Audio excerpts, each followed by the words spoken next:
Welcome back. May is Mental Health Awareness Month, and in this week's Mind Matters segment, we're talking about postpartum depression in dads. You heard me say it right. I didn't say mom. I said dads, because they can experience mood changes after bringing a baby home as well. And Dr. Adam Borland, a psychologist with the Cleveland Clinic, is joining us this morning to talk about this. First of all, got to be honest, I never thought dads could go through postpartum. Tell me what exactly that is for the dad.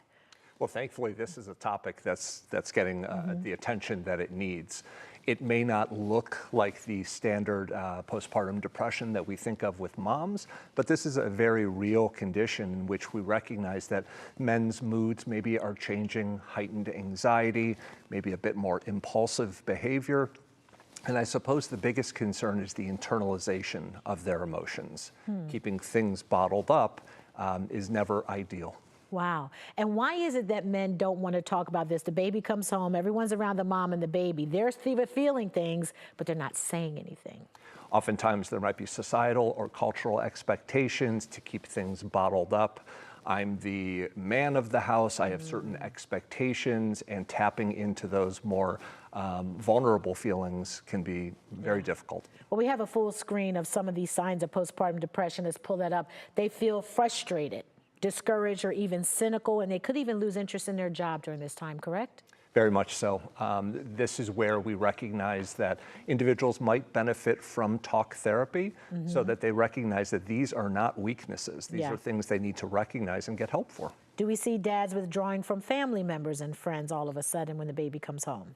They can, absolutely. And I think that's where we need to recognize the importance of a social support system. So when a man comes into your office and thank goodness, is being honest about how he's feeling with the new baby, what are some things you tell them to cope with it? First of all, I give them credit for coming because that's a big step. And then the importance of creating a healthy daily routine so that they feel like there is structure, and part of that structure is communicating and tapping into kind of, how am I feeling? Let me check in with myself, as opposed to just checking things off my list, my to-do list, because then it becomes almost robotic. You know, we're talking about mind matters, but with men, they never want to go to the doctor, even if it's a bad headache for 4 or 5 days. What is that with men and having a problem, and they don't want to go get the help like to see you? Yeah, thankfully that's changing. Yeah. But I think, again, it's maybe a difficulty displaying vulnerability, recognizing that I need help, and that's okay. This is not a weakness. Are you seeing an increase in men, admitting this postpartum depression? Very much so. Very much so. And it's not just new dads. Okay. It's dads all across the board that are recognizing, I don't have to be Superman.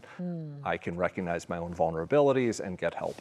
Wow. Are you finding that men are not only sharing with you, do they have other dads? Are there groups of other dads that they can talk to about it? That's one of the great things, and I know there's a wonderful organization in Cleveland where new dads are getting together, spending time with their children, and then talking. And that's the key, is they're talking to one another. I'm not alone in all of this. Yeah. Before you go, the danger of holding it all inside, what's the danger? Well, that's where we see depression, anxiety. That's where feelings of anger or detachment, feeling numb might come into place. And that's where, again, we want to recognize that mental health therapy is a strength. Yeah. It's not a weakness. It's not. I wish that could be a billboard. You just said it. Say that one more time for the people. Say that one more time. I love that. That's a billboard. Mental health treatment is a strength. It's not a weakness. Not a weakness. And too many of us believe it's a weakness. We got to change that. And as you're saying, things are getting better. Very much so. Very much so. All right, Dr. Borland, thank you so much for being here today. Good information you have given us.